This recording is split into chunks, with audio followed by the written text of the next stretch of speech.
All right, so currently we're measuring the AC voltage coming out of a wall socket. An important thing to note about the AC voltage coming out of a wall socket is that we're expecting about 120 volts of AC current.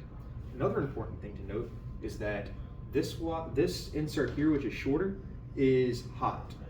The larger insert here is neutral.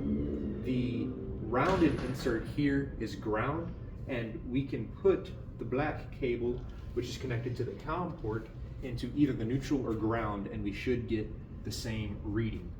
Another important thing to note is that we are in the voltage range. Our multimeter is set around the 200 volt mark so that we can get enough resolution of our signal without getting an overload. If we were to go to 2 or 20, we would most likely expect an overload. And also our red lead is located in the FEMA volt ohm crazy symbol Wi-Fi.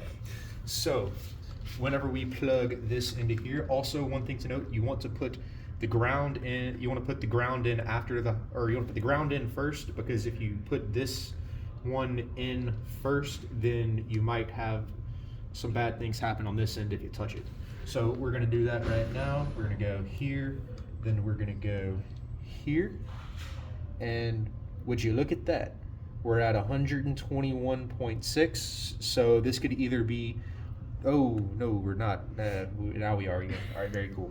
It could be that this outlet here is acting as a resistor, and we also have very short prongs, so it's not making full contact at all times, and that can be causing our changes, as you can see it jumping. But whenever I put a lot of pressure on this ground is pretty nice because it's just sitting with a wide open. Now we can also test it out of our neutral side, and we should see the same response.